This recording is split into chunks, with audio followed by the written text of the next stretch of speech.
নমস্কার, আমি সঙ্গীতা। আমি রাজীব, সঙ্গীতার বর। আজ সবাইকে শুভ নববর্ষের শুভেচ্ছা জানিয়ে আমাদের ছোট্ট একটি শ্রুতি নাট্য ঘটি ভার্সাস বাঙাল শুরু করতে যাচ্ছি। কি গো, রান্না হইল? আজকে এত দেরি কেন? সকাল 10টা কালকা লোকালি ধরতে লাগলো। আশ্চর্য, কোনো সারা শব্দ নাই। আজকে যদি অফিসে লাল কালি খাইছি না, তাহলে দেখবা কত দানে কত চা। হয়েছে বলি, অত চেঁচানোর কি আছে শুনি? দেরি করে বাজার আনলে তো তাই হবে। আমি তো আর মেশিন নই যে তাড়াতাড়ি রান্না করে নেব। পই করে বলেছি আগের দিন বাজার করে এলো, তবে না রান্নাটা সময়ে হবে। তার বেলায় তার কোনো হুঁশ নেই। সকাল হলেই চিৎকার চেঁচামেচি, সব দিন একই ব্যাপার। খাওয়ার সময় তো আবার পঞ্চব্যঞ্জন না হলে মুখে রোচে না। কি হইলো? রান্না রেডি আছে? বইমু খাইতে? হ্যাঁ গো, রান্না রেডি, বসে পড়ো এবার খেতে। তো শুনি কি কি দিয়ে রান্না করলা? আগে তো খেতেই বসো, তবেই বুঝতে পারবে। এটা কি রান্না করছো? আলু পোস্ত আর চিংড়ি মালাইকারি? নাক মুখ কুচকাচ্ছ কেন? আরে খাইতে যাও কেন? আমি কি কিছু কইছি? শোনো, সব কথা বলার প্রয়োজন হয় না, কিছু কথা বুঝে নিতে হয়। আমি সব বুঝতে পারি। আবার শুরু করলা? শুরু আবার কোথায় করলাম? কি করবা শুনি? জানি যে খেয়ে নাও মুখ বন্ধ করে। তুমি তো খালি চিংড়ি মাছ আর আলু পোস্ত ছাড়া কিছুই রান্না করতে শিখছো না। তা আবার সবে চিনিতে ভরপুর, এটাকে মুখে দেওয়া যায়? মিষ্টিতে মুখ মাইরা গেল। এত তেরা বেকা বলার কথা কি আছে? বললেই পারো, বুঝি না নাকি আমি খটি বাড়ির মেয়ে, রান্না কিছুই জানি না। আমি কি তাই কইছি? না, কিছু বলার নেই।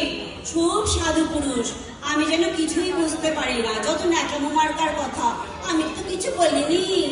আরে এত রাগের কি হইল? ভাইপা থেকে তো বিয়ার আগে কইস না যে বাঙাল বাড়ির লোক বিয়া হইলে বাঙাল রান্না শিক্ষা লইমু। ছাড়ো, কি মা আছে বাঙাল রান্নায়? সেই তো খাই কচু, খেচু, বনের লতি, কুমড়ো, এই তার আবার বড় বড় কথা।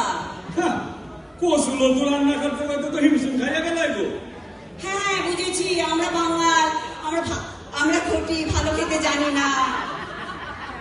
যত খাওয়া গটি জানে, তারা ভালো মন্দ খায় আর বাঙালরা উল্টা পাল্টা খায়। তাই তো ভাষণ দিতে দিতে কানটা বুঝতে গেল। শুধু ভালো মন্দ খায়, উল্টো পাল্টা খায় তা নয়, রান্নায় তুমি এত ঝাল খাও, ও সারা শরীর জ্বলে যায়। ঝাল খাওয়া বাঙাল। আরে ঝাল না হইলে কি খাওয়া চলে? তোমাদের মতো কিতে খাওয়ার মধ্যে চিনি ঢালুন কি? তা লঙ্কা বাটার ঝাল খেয়ে তো পেটটার 12 বাজিয়ে ছেড়েছো। আবার সর্ষে ইলিশ দেখলে জিভ তো লক করে। জাল দেওয়া কবে শিখলা? মিষ্টি দিয়া খাওয়াইয়া তো সুগার ধরাই নাই না, সে ব্যাপারে কোনো হুঁশ আছে? সে তো একটু মিষ্টি না দিলে একটু ভালো লাগে খেতে, বলো?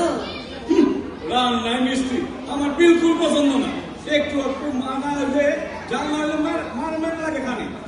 কেন? সেদিন তো আলু পোস্ততে চিনি দিয়েছিলাম, বেশ দিব্যি চেটে পেটে সাবার করে দিলে, আবার একই কথা হচ্ছে।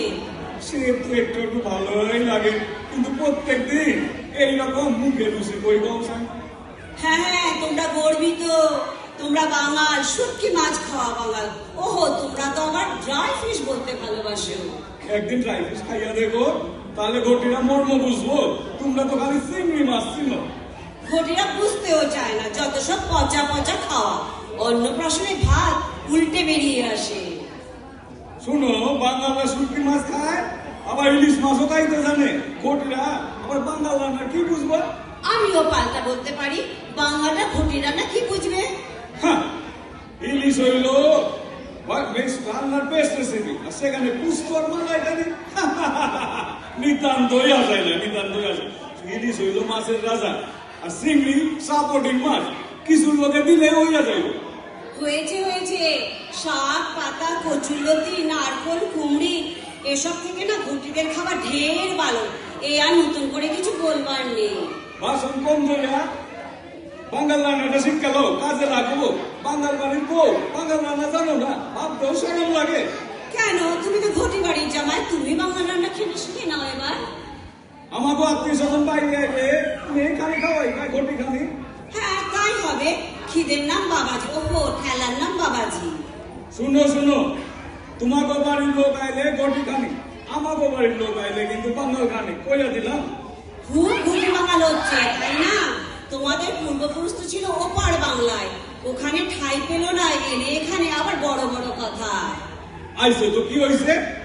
কই তো আমার লোকে নিশ্রা গটিরা তো খাওয়া দাওয়া আদব কায়দা শিখলায়, নইলে তো গটি ভূত হয়ে থাকলাই না। খবরদার, একদম বাজে কথা বলবে না।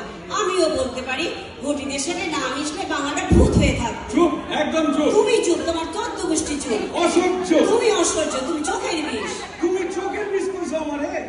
যাই বলো ঘটিরাই ভালো। না বাঙ্গাল ভাই, না ঘটি, বাঙ্গাল না ঘটি, কইলাম তো বাঙ্গাল। না ঘটি ঘটি ঘটি। কখনো না বাঙালি বল। চুপ, ছাল খাওয়া বাঙাল। চুপ। গটি খাইতে খাই মিষ্টি, মনের মধ্যে বিষ, আর কাটা খাইয়া দেয় ঠেকু। বাঙাল বাঙাল বাঙাল, ছাল খাওয়া বাঙাল। হা গটির বেটি, থাম বাঙালের পুলা কাঁধে ঝোলা। এ দেখো কেন পরিমাণ মতো গড়বড় করতেছে। কি ফরফর তো করবোই, উদ্বাস্তু বাঙালরা। তোমরা আবার কি বুঝবে? আমরা উপবাসু। হ্যাঁ ঠিক তাই তো, ওপার বাংলা থেকে এপার বাংলা চলে এলে, আর তো কোথায় ঠাই হয়নি তোমাদের। আর তোমরা হইলে আদি, তাই তো? হ্যাঁ, আমরাই বাঙাল, আমরাই এদি। তোমাদের মতো উড়ে এসে জুড়ে বসিনি। উঠুটে গটি, এখানেও আদি আর নব। খেলা হইব আজকে, খেলায় মিটানে। হ্যাঁ হ্যাঁ, খেলা হবে, শিয়ানে শিয়ানে দেখে নিও। খেলা তো হইব, আর শেষ আছে আসবো ইস্ট বেঙ্গল। না মোটেই না, মোহনবাগান। কাজ করা আজকে দেখবা ইস্ট বেঙ্গল, ইস্ট বেঙ্গল। খবরদার, জিতবে মোহনবাগান, মোহনবাগান, মোহনবাগান। ইস্ট বেঙ্গল, মোহনবাগান, ইস্ট বেঙ্গল। মোহনবাগান, মোহনবাগান। চুপ করো কইছি। আমি কইছি না 3টা গোল খাইবে তোমরা। কম করে 3 বল খাবে তোমরা, বুঝলে? ক্রিং ক্রিং ক্রিং। চুপ করো, চুপ করো। খেতে আইবে এই সময় মান সম্মান সব গেল। আমাদের ঝগড়া শূন্য বানাইলো কেউ। ছি ছি ছি ছি ছি ছি ছি ছি। শুনুক গে, বয়েই গেছে। এই যে হেসেলখানার লড়াই, সে কবে থেকে চলে আসছে, আর মান সম্মান সে তো কবেই শেষ হয়ে গেছে। নতুন করে আর কিছু শেষ হবার নেই।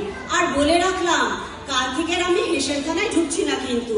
মাস পড়লে রান্নার মাসে দেখে নিও, সে এসে তোমার রান্না করবে। তা আবার দেখে নিও সে ঘটি না বাঙাল, তবে খুব চেটে দিয়ে তুমি খেতে পারবে। আর আমি কিন্তু আর ঢুকবো না, না দিয়ে খেও।